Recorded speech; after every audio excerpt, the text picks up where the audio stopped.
Hello everyone, السلام عليكم ورحمة الله وبركاته. احنا مع part 3 The jinn and human sickness, remedies in the light of the Quran and Sunnah. Madness and epilepsy caused by the jinn. God says, بسم الله الرحمن الرحيم الذين يأكلون الربا لا يقومون إلا كما يقوم الذي يتخبطه الشيطان من المس ذلك بأنهم قالوا إنما البيع مثل الربا وأحل الله البيع وحرم الربا فمن جاءه موعظة من ربه فانتهى فله ما سلف وأمره إلى الله ومن عاد فأولئك أصحاب النار هم فيها خالدون.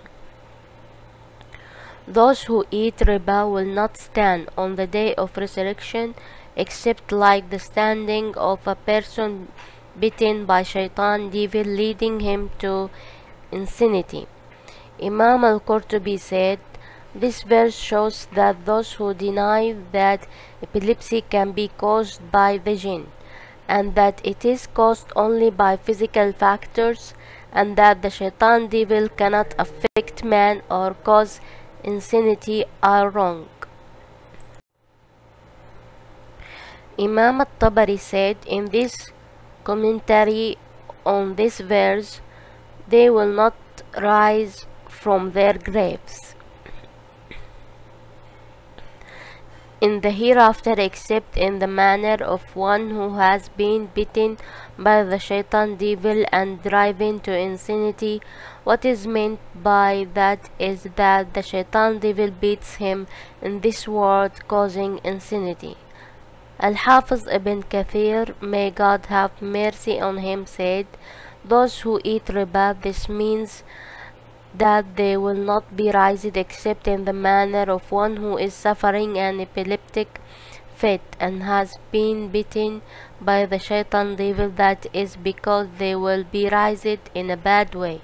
Imam al-Usi said, those who consume riba will be raised in a manner like that of the epileptic in this world. The word takhabbut translated here as beating, impulse hitting constantly in different areas of the body. The touch of the shaitan devil means insanity.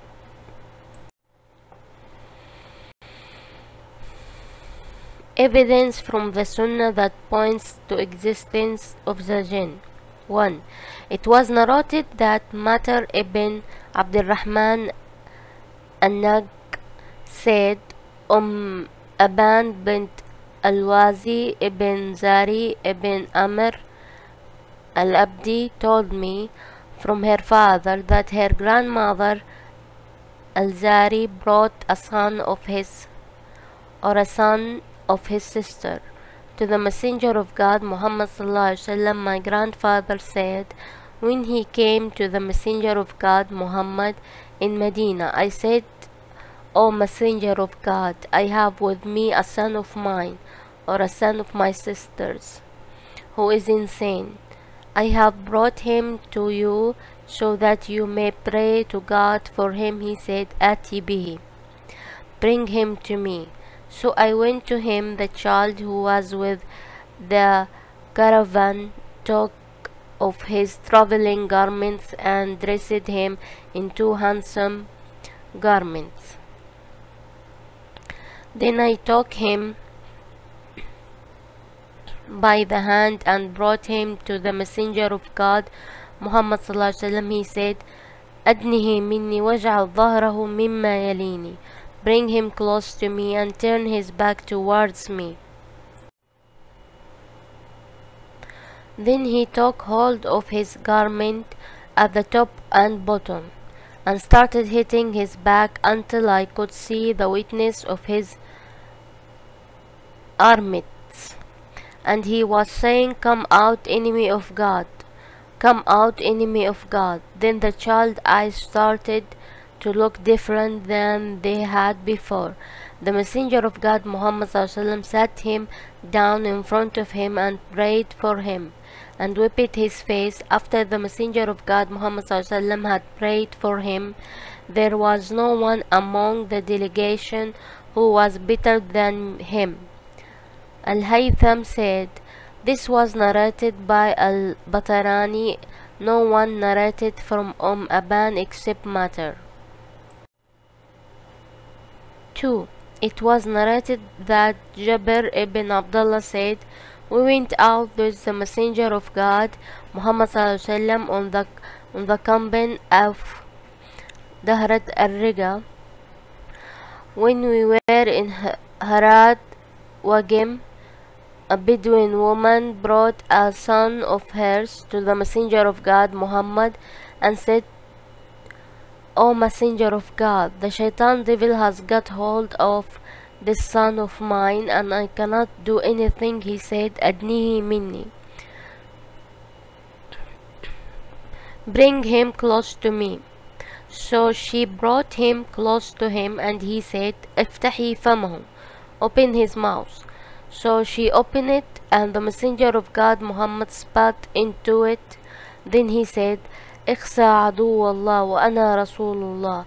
Begone, enemy of God, for I am the Messenger of God. He said that 3 times, and then he said, Sha'nuka bi'ibnika. ليس عليهم فليس يعود إليه شيء مما كان يصيبهم.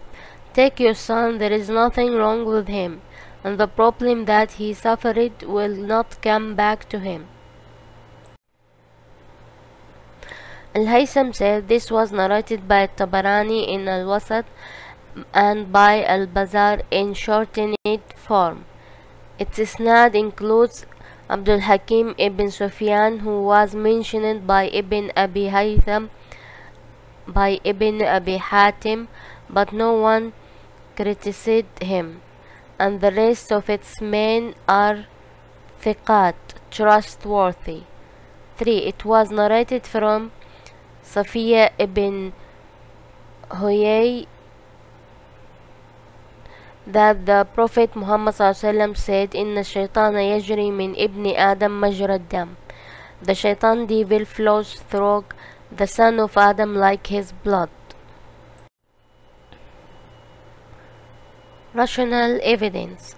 Sheikh Muhammad Al-Hamid says, because the jinn have light bodies that are not densy, there is no rational reason why they should not enter the bodies of the son of Adam, and there is no test which contradicts this idea, for that which is light may run through that which is densy, like air which can enter our bodies, or fire which runs through coals, or electricity which runs through wires. The people of truth adopted a stance of expecting the tests which speak of the jinn entering human bodies. The number of reports reached such a level that you cannot expect the denial of those who reject them. The stories of jinn entering human bodies are many and are well known, so the one who denies them is rejected visible reality, which proves that what he says is false. There is a great deal of evidence and comments from the scholars which no one can deny except one who is stubborn or arrogant. For example, Ibn al-Qayyim, may God have mercy on him, said there are 2 types of epilepsy, one caused by evil earthly spirits and another caused by physical factors. Abdullah ibn Hanbal said, I said to my father, there is someone who claims that the jinn cannot enter human bodies. He said, oh my son, he is lying, the jinn is speaking through him. Sheikh Islam ibn Taymiyyah, may God have mercy on him, said, the fact that the jinn can enter human bodies is proven according to the consensus of Ahl Sunnah. This is something that has been seen and witnessed by those who examine the matter. The jinn enters the body of the epileptic and he says things of which he is not aware and that he doesn't remember.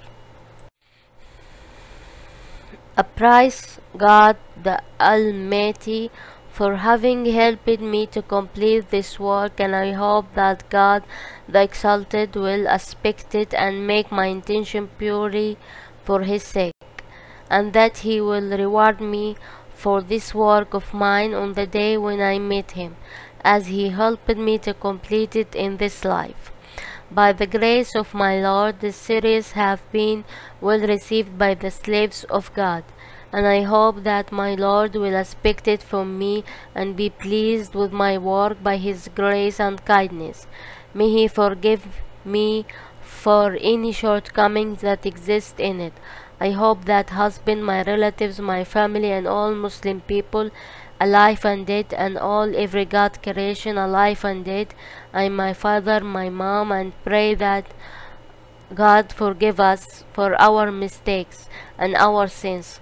May God bestow His mercy upon them and me by virtue of a righteous dua, supplication from a righteous slave. And I am trying to be Allah's successor in the earth, and I'm gonna put it in the net so it will be like Sadaqah Jariyah. God gave good marks continuous to the people, alive and dead people, until the day of judgment. And the good marks goes to Maram Fatani, my family, my father, my mom, my sisters, my brothers, my future husband, and my relatives, and all Muslim alive and dead people, and all God creations alive and dead people. Voice record Maram Abdullah Fatani. Facebook name Maram Abdullah Fatani. The author Dr. Abdul Munzir Khalil ibn Ibrahim Amin. واستودعكم الله الذي لا تضيع ودائعه.